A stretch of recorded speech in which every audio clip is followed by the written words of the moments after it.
نحمده ونصلي ونسلم على رسوله الكريم اما بعد فاعوذ بالله من الشيطان الرجيم بسم الله الرحمن الرحيم ان الله وملائكته يصلون على النبي يا ايها الذين امنوا صلوا عليه وسلموا تسليما الصلاة والسلام عليك يا سيدي يا رسول الله وعلى آلك واصحابك يا سيدي يا حبيب الله۔ گزشتہ درس سیرت النبی صلی اللہ علیہ وسلم میں یہ بات زیر گفتگو تھی کہ کفار مکہ مشرکین عرب جب انہوں نے تمام حربے آزما لیے اور سب میں وہ ناکام رہے تو پھر اس کے بعد انہوں نے فیصلہ کیا سوشل بائیکاٹ کرنے کا، مقاطعہ کا۔ تو اس میں وہ اپنے احوال سنے کہ اس میں پھر 3 سال تک یہ سرکار دو عالم صلی اللہ علیہ وسلم کا محاصرہ جاری رہا اور یہ انتہائی مشکل ترین مرحلہ تھا۔ سوشل بائیکاٹ یہ بہت مشکل مسئلہ ہوتا ہے جب کسی انسان کے ساتھ دوسرے انسان تمام قسم کے تعلقات ختم کر دیں، خرید فروخت، شادی بیاہ، گفتگو، موت، حیات، یہ ساری چیزیں ختم کر دیں تو یہ بڑا مشکل مسئلہ ہوتا ہے۔ دنیا میں کوئی بھی انسان تنہا اس کے لیے زندگی گزارنا کوئی آسان کام نہیں ہے۔ تو اس مشکل مرحلے میں جو بنو ہاشم تھے یہ ان میں 2 قسم کے لوگ تھے، مسلمان بھی تھے، نان مسلم بھی تھے۔ تو یہ سب کا محاصرہ ہوا اور سب نے ان مشکلات کا سامنا کیا، کیونکہ وہ ان کا بائیکاٹ بنو ہاشم سے تھا کہ وہ چاہتے تھے کہ نبی پاک صلی اللہ علیہ وسلم کا جو خاندان ہے نا یہ خود ہی نبی پاک صلی اللہ علیہ وسلم کو ہمارے حوالے کر دیں۔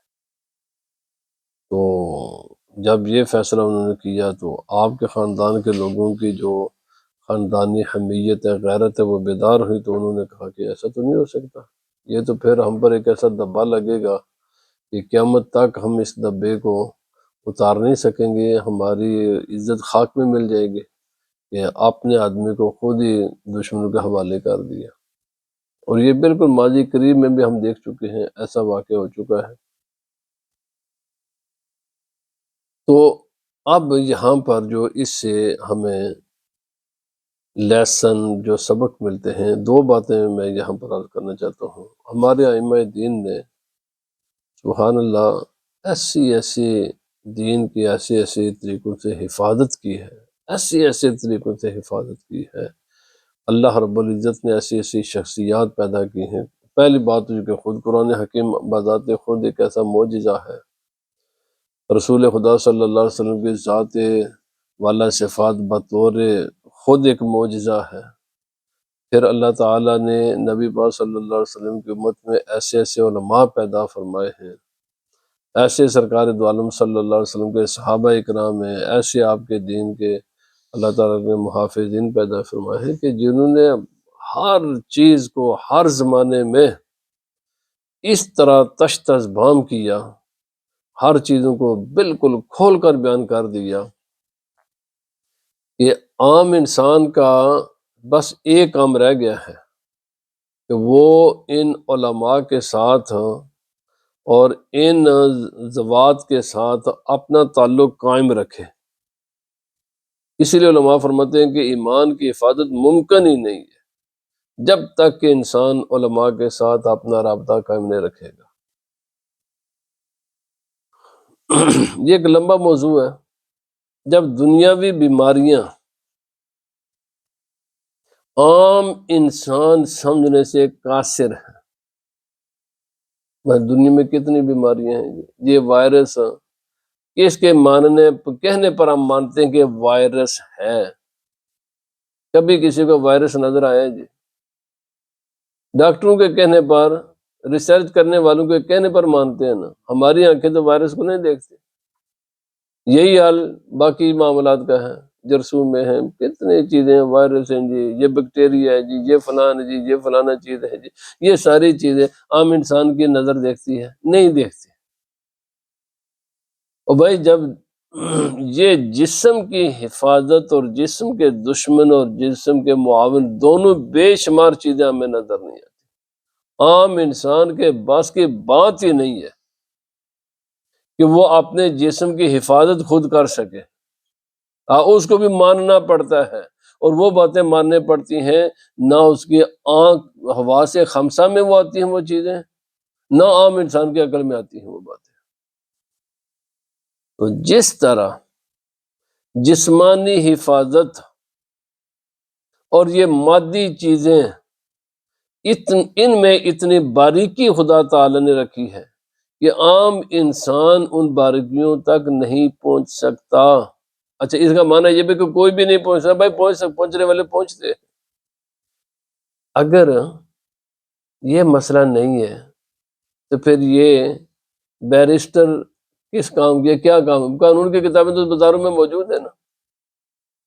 بیرسٹر کا کام کیا ہے؟ بھائی وہ چھوٹے چھوٹے جو فرق ہیں نا زندگی کے، ان کو وہ جانتا ہے جو دوسرا نہیں جانتا۔ سائنسدان میں اور دوسرے انسان میں فرق کیا ہے؟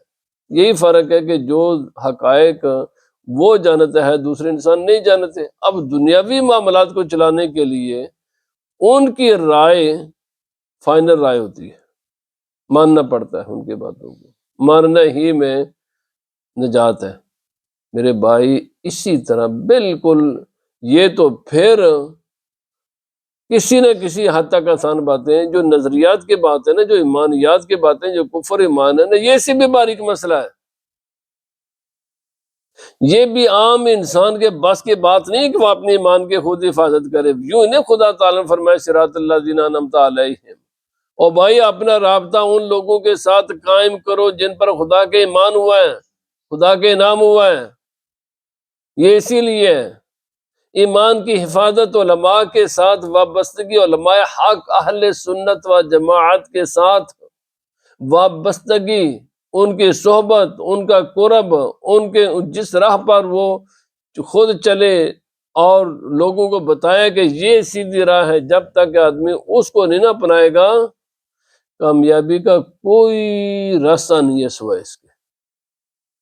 پوری 1400 سال کی امت کے جتنے بھی بڑے بڑے فلاسفر ہیں، جتنے بھی بڑے بڑے تھنکر ہیں، جتنے بھی بڑے سوچنے سمجھنے والے لوگ ہیں، انہوں نے ایک ہی حل تجویز کیا ہے، برے انسان سے اپنے آپ کو الگ کرو، نیکوں کی صحبت اختیار کرو۔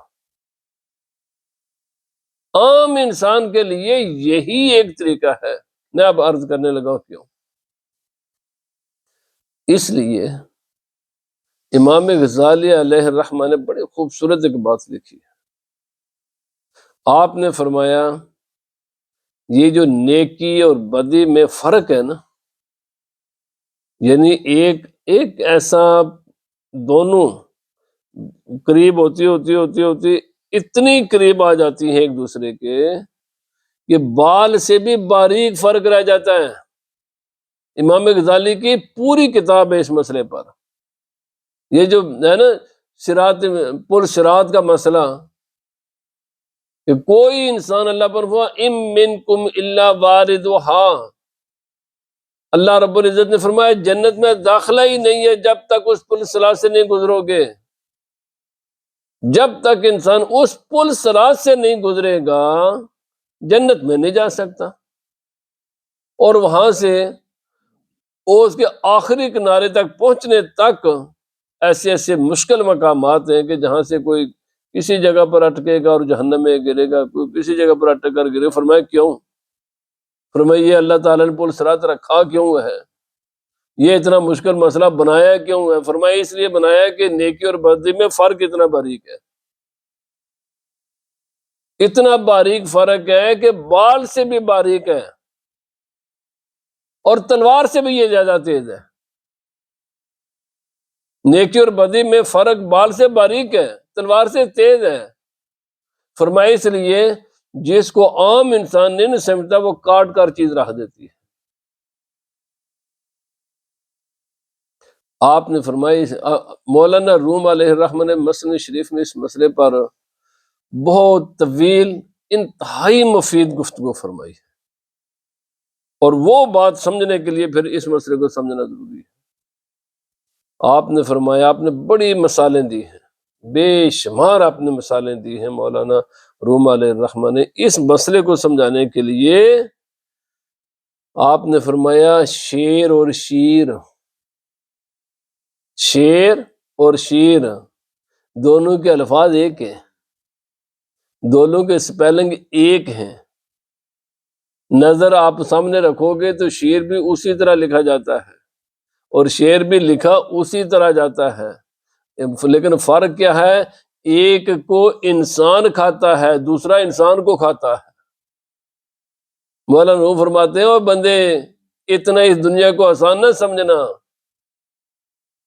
فرمایا اس دنیا کو اتنا آسان نہ سمجھنا، زیادہ نہیں سمجھے تو یہ بات سمجھ لینا کہ شیر اور شیر لکھنے میں ایک جیسے ہیں، لیکن نتیجے کے اعتبار سے 190 ڈگری میں فرق ہے، ایک کو انسان کھاتا ہے، دوسرا انسان کو کھا جاتا ہے۔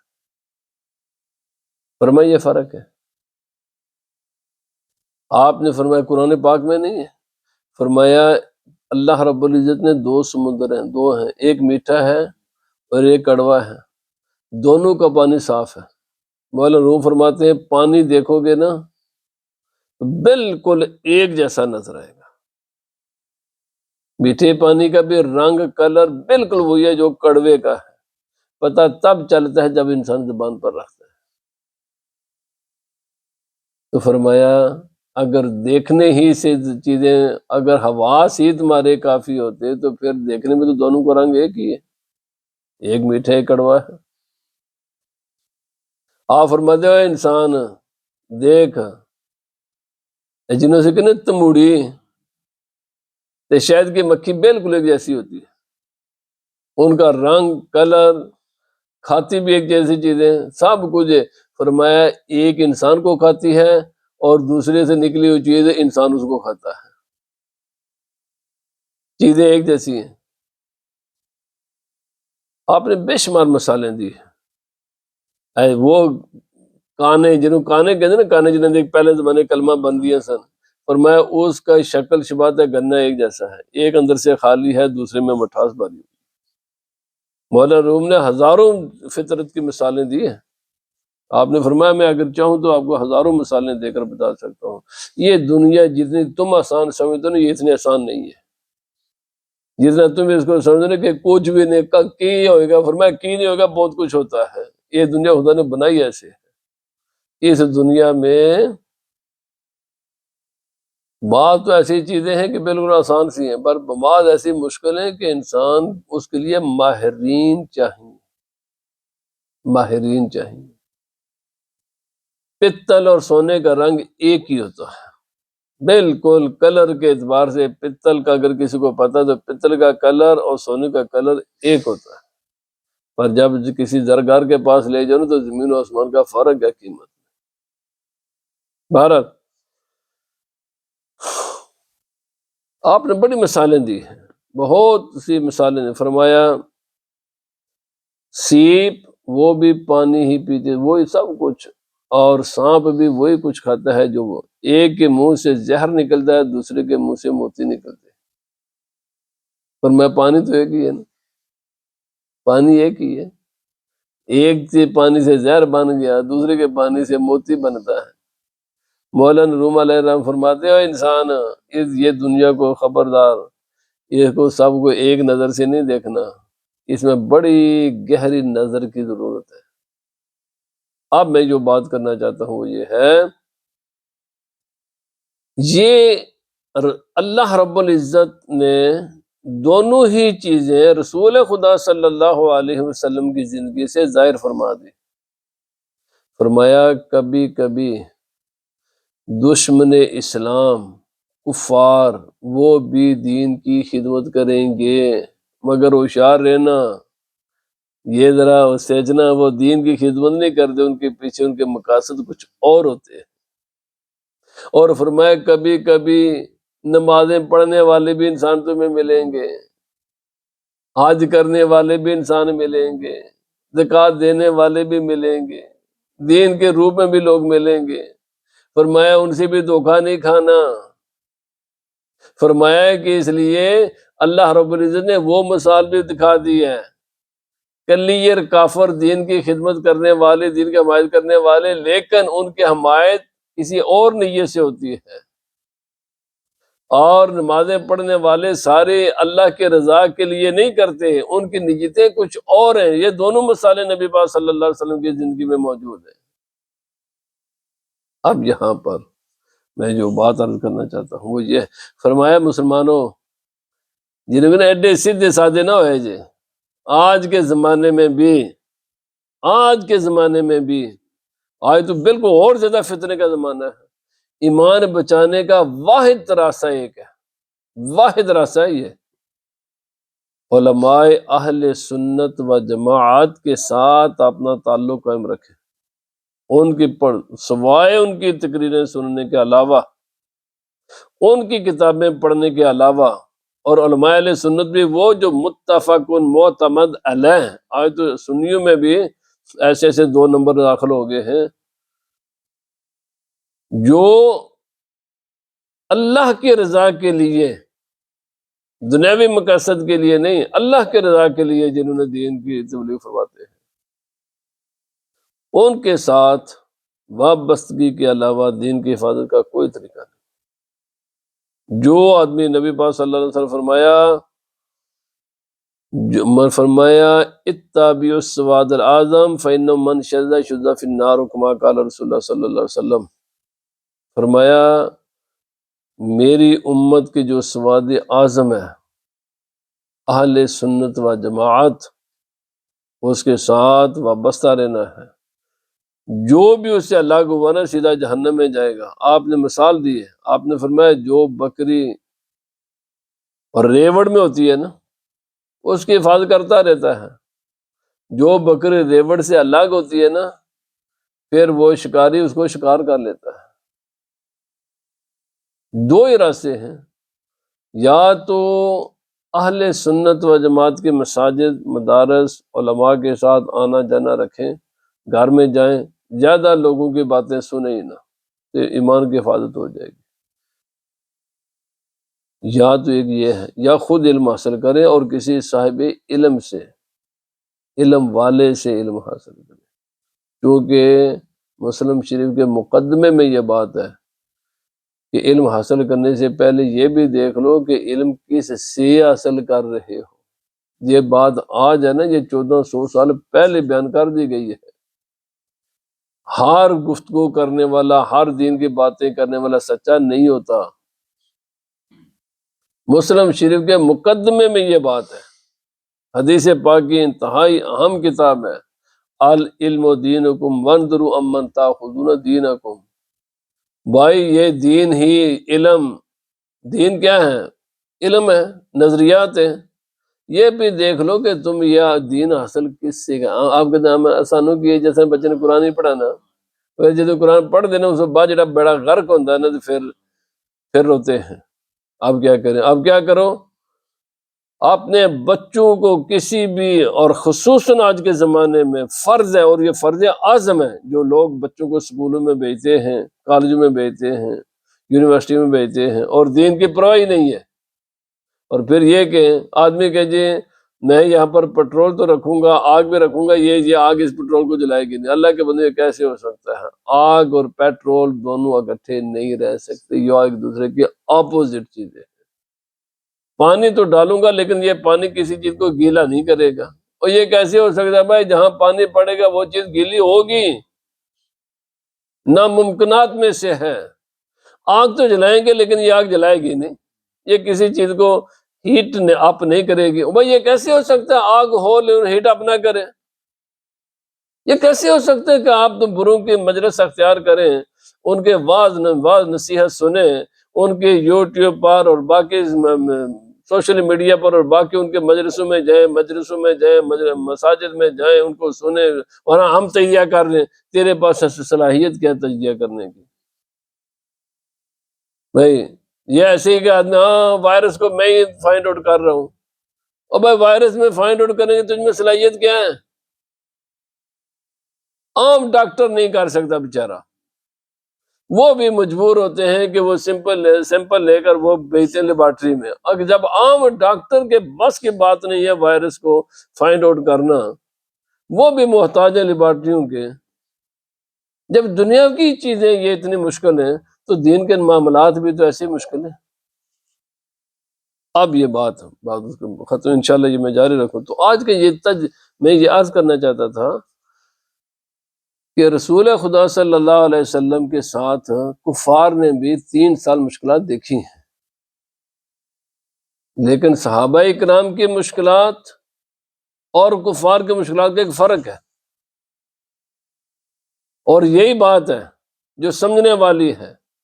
بظاہر بنو ہاشم نے 3 سال تک مشکلات برداشت کی ہیں، صحابہ اکرام نے اہل اسلام نے بھی مشکلات برداشت کی ہیں۔ یہ سمجھو بیسک فرق تھا نبی پاک صلی اللہ علیہ وسلم کے مشکلات کو برداشت کرنا، مسلمانوں کا ان مسائل کا سامنا کرنا برداشت کرنا، اور کفار کی مشکلات میں بیسک فرق ہے۔ اسی طرح مدینہ منورہ جب رسول خدا صلی اللہ علیہ وسلم تشریف لائے تو صحابہ کرام نے نبی پاک صلی اللہ علیہ وسلم کو پیچھے نمازیں پڑھی ہیں، اور منافقین نے بھی نمازیں پڑھی ہیں، پر فرق ہے، صحابہ کرام کی نمازوں میں اور منافقین کی نمازوں میں فرق ہے۔ صرف مشکل دیکھنا یہ کمال نہیں ہے، صرف نمازیں پڑھنا یہ کمال نہیں ہے، اس کے پیچھے جو ہے نا، اور یہ دونوں ایکسیپٹیبل بھی نہیں،